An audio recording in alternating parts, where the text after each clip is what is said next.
हरे कृष्णा, राधे राधे सभी को।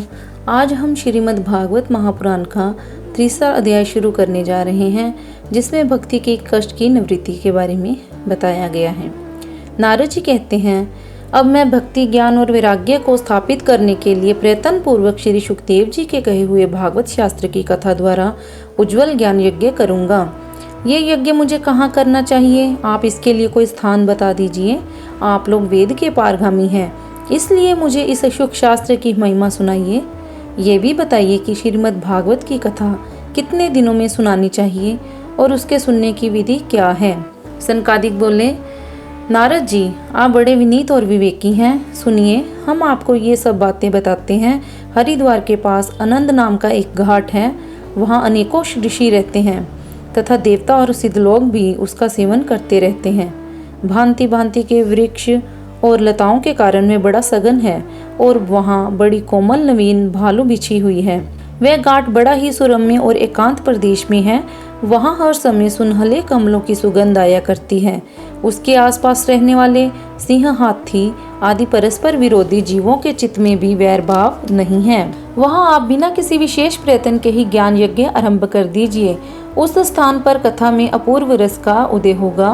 भक्ति भी अपनी आंखों के ही सामने निर्बल और जरा जीर्ण अवस्था में पड़े हुए ज्ञान और वैराग्य को साथ लेकर वहां आ जाएगी, क्योंकि जहां भी श्रीमद् भागवत की कथा होती है वहां ये भक्ति आदि अपने आप पहुंच जाते हैं। वहां कानों में कथा के शब्द पढ़ने से ये तीनों तरुण हो जाएंगे। सूत जी कहते हैं, इस प्रकार कहकर नारद जी के साथ सनकादिक भी श्रीमद् भागवत कथामृत का पान करने के लिए वहां से तुरंत गंगा तट पर चले आए। जिस समय वे तट पर पहुंचे, भूलोक, देवलोक और ब्रह्मलोक सभी जगह इस कथा का हल्ला हो गया। जो जो भगवत कथा के रसिक विष्णु भक्त थे, वे सभी श्रीमद् भागवत अमृत का पान करने के लिए सबसे आगे दौड़ दौड़ कर आने लगे। भृगु, वशिष्ठ, च्यवन, गौतम, मेधातिथि, देवल, देवव्रत, परशुराम, विश्वामित्र, शाकल, मार्कंडेय, दत्तात्रेय, पिपलाद, योगेश्वर व्यास और पराशर, छायाशुक, जाजली और जहू आदि सभी प्रधान मुनिगण अपने अपने पुत्र, शिष्य और स्त्रियों समेत बड़े प्रेम से वहां आए। इनके सिवा वेद, वेदांत, मंत्र, तंत्र, सहस्त्र पुराण और छहों शास्त्र भी मूर्तिमान होकर वहां उपस्थित हुए। गंगा आदि नदियाँ, पुष्कर आदि सरोवर, कुरुक्षेत्र आदि समस्त क्षेत्र, सारी दिशाएं, दंडक आदि वन, हिमालय आदि पर्वत तथा देव, गंधर्व और दानव आदि सभी कथा सुनने चले आए। जो लोग अपने गौरव के कारण नहीं आए, महर्षि भृगु उन्हें समझा बुझा कर ले आए। तब कथा सुनाने के लिए दीक्षित होकर श्री कृष्ण परायण सनकादिक नारद जी के दिए हुए श्रेष्ठ आसन पर विराजमान हुए। उस समय सभी श्रोताओं ने उनकी वंदना की और श्रोताओं में वैष्णव, विरक्त, सन्यासी और ब्रह्मचारी लोग आगे बैठकर और उन्हें सबसे आगे नारद जी विराजमान हुए। एक और ऋषिगण और एक और देवता तथा एक और वेद और उपनिषद आदि तथा एक और तीर्थ बैठे और दूसरी ओर स्त्रियां बैठीं। उस समय सब और जय जयकार, नमस्कार और शंखों का शब्द होने लगा और अबीर, गुलाल, खील एवं फूल की खूब वर्षा होने लगी। कोई कोई देवश्रेष्ठ तो विमानों पर चढ़कर वहां बैठे हुए सब लोगों पर कल्प वृक्ष के पुष्पों की वर्षा करने लगे। सूत जी कहते हैं, इस प्रकार पूजा समाप्त होने पर जब सब लोग एकाग्रचित हो गए, तब सनकादिक ऋषि महात्मा नारद को श्रीमद् भागवत का महात्म्य स्पष्ट करके सुनाने लगे। सनकादिक जी ने कहा, अब हम आपको इस भागवत शास्त्र की महिमा सुनाते हैं। इसके श्रवण मात्र से मुक्ति हाथ लग जाती है। श्रीमद् भागवत की कथा का सदा सर्वदा सेवन आस्वादन करना चाहिए। इसके श्रवण मात्र से ही श्री हरि हृदय में आविराजते हैं। इस ग्रंथ में 18,000 श्लोक और 12 स्कंद हैं। श्री सुखदेव जी और राजा परीक्षित का संवाद है। आप ये भागवत शास्त्र ध्यान देकर सुनिए। ये जीव तभी तक अज्ञानवश इस संसार चक्कर में भटकता है जब तक क्षण भर के लिए कानों में इस सुख शास्त्र की कथा नहीं पड़ती। बहुत से शास्त्र और पुराण सुनने से क्या लाभ है? इससे तो व्यर्थ का भ्रम बढ़ता है। मुक्ति देने के लिए तो एकमात्र भागवत शास्त्र ही गरज रहा है। जिस घर में नित्य प्रति श्रीमद् भागवत की कथा होती है वह तीर्थ रूप हो जाता है और जो लोग इसमें रहते हैं उनके सारे पाप नष्ट हो जाते हैं। हजारों अश्वमेध और सैकड़ों वाजपेयी यज्ञ इस शुक शास्त्र की कथा का 16वां अंश भी नहीं हो सकते। तपोधनों, जब तक लोग अच्छी तरह श्रीमद् भागवत का श्रवण नहीं करते तभी तक उनके शरीर में पाप निवास करते हैं। फल की दृष्टि से इस शुक शास्त्र की कथा की समता गंगा, गया, काशी, पुष्कर या प्रयाग कोई तीर्थ भी नहीं कर सकता। यदि आपको परम गति की इच्छा है तो अपने मुख से ही श्रीमद् भागवत के आधे अथवा चौथाई श्लोक का भी नित्य नियम पूर्वक पाठ कीजिए। ओमकार, गायत्री, पुरुष सूक्त, तीनों वेद, श्रीमद् भागवत, ओम नमो भगवते वासुदेवाय, ये द्वादशाक्षर मंत्र, 12 मूर्तियों वाले सूर्य भगवान, प्रयाग, संवंत स्वरूप काल, ब्राह्मण, अग्निहोत्र, गो, द्वादशी तिथि, तुलसी, वसंत ऋतु और भगवान पुरुषोत्तम, इन सब में बुद्धिमान लोग वस्तुतः कोई अंतर नहीं मानते। जो पुरुष अहर्निश अर्थ सहित श्रीमद् भागवत शास्त्र का पाठ करता है उसके करोड़ों जन्मों का पाप नष्ट हो जाता है, इसमें तनिक भी संदेह नहीं है। जो पुरुष नित्य प्रति भागवत का आधा या चौथाई श्लोक भी पढ़ता है उसे राजसूय और अश्वमेध यज्ञों का फल मिलता है। नित्य भागवत का पाठ करना, भगवान का चिंतन करना, तुलसी को सींचना और गौ की सेवा करना, ये चारों समान हैं। जो पुरुष अंत समय में श्रीमद् भागवत का वाक्य सुन लेता है उस पर प्रसन्न होकर भगवान उसे बैकुंठ धाम देते हैं। जो पुरुष इसे सोने के सिंहासन पर रखकर विष्णु भक्तों को दान करता है वह अवश्य ही भगवान का सायुज्य प्राप्त करता है। जिस दुष्ट ने अपनी सारी आयु में चित्त को एकाग्र करके श्रीमद् भागवत अमृत का थोड़ा सा भी रसास्वादन नहीं किया उसने तो अपना सारा जन्म चंडाल और गधे के समान व्यर्थ ही गंवा दिया। वह तो अपनी ही माता को प्रसव पीड़ा पहुंचाने के लिए ही उत्पन्न हुआ। जिसने इस शुक शास्त्र के थोड़े से भी वचन सुने नहीं वह पाप आत्मा तो जीता हुआ ही मुर्दे के समान है। पृथ्वी के बाहर स्वरूप उस पशुतुल्य मनुष्य को धिक्कार है। यों स्वर्गलोक में देवताओं में प्रधान इंद्रादि कहा करते हैं, संसार में श्रीमद् भागवत की कथा का मिलना अवश्य ही कठिन है। जब करोड़ों जन्मों का पुण्य होता है तभी इसकी प्राप्ति होती है। नारद जी, आप बड़े ही बुद्धिमान और योगनिधि हैं। आप प्रयत्न पूर्वक कथा का श्रवण कीजिए। इसे सुनने के लिए दिनों का कोई नियम नहीं है, इसे तो सर्वदा ही सुनना अच्छा है। इससे सत्य भाषण और ब्रह्मचर्य पालन पूर्वक सर्वदा ही सुनना श्रेष्ठ माना गया है, किंतु कलयुग में ऐसा होना कठिन है। इसलिए इसकी शुकदेव जी ने जो विशेष विधि बताई है वे जान लेनी चाहिए।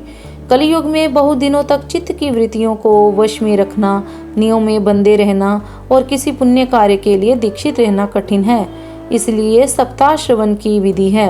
श्रद्धा पूर्वक कभी भी श्रवण करने से अथवा माघ मास में श्रवण करने से जो फल होता है वही फल श्री शुकदेव जी ने सप्ताह श्रवण में निर्धारित किया है। मन के असंयम, रोगों की बहुलता और आयु की अल्पता के कारण तथा कलयुग में अनेकों दोषों की संभावना से ही सप्ताह श्रवण का विधान किया गया है।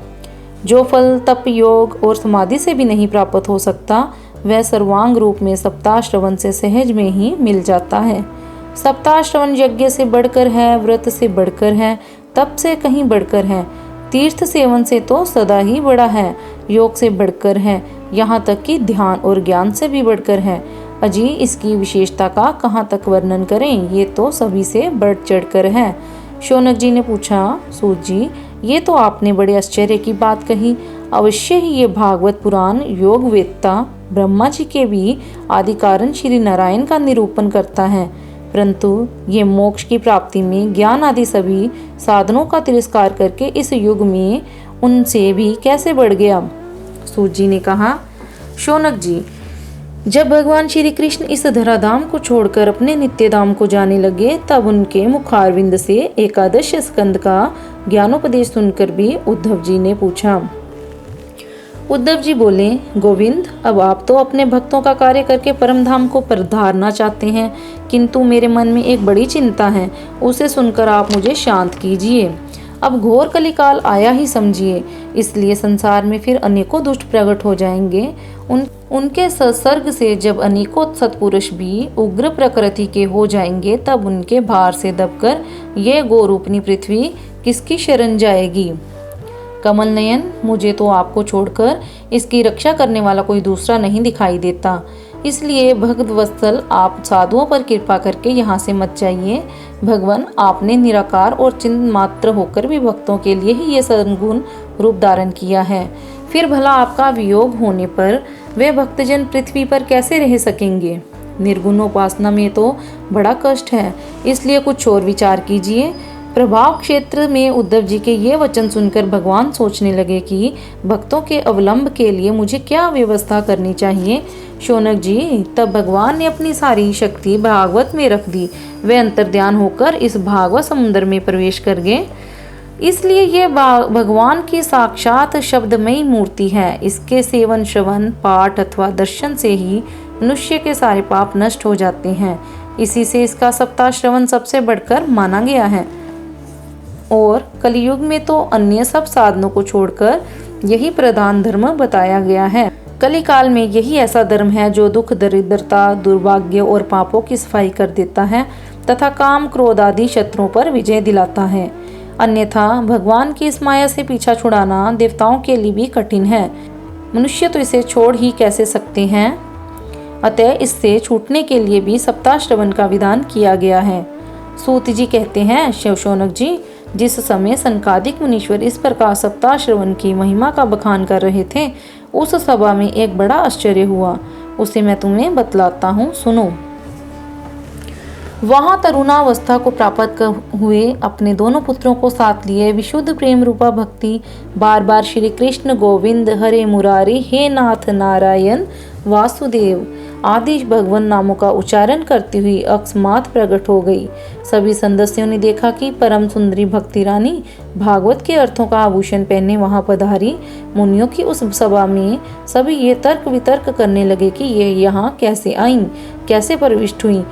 तब सनकादिक ने कहा, ये भक्ति देवी अभी अभी कथा के अर्थ से निकली है।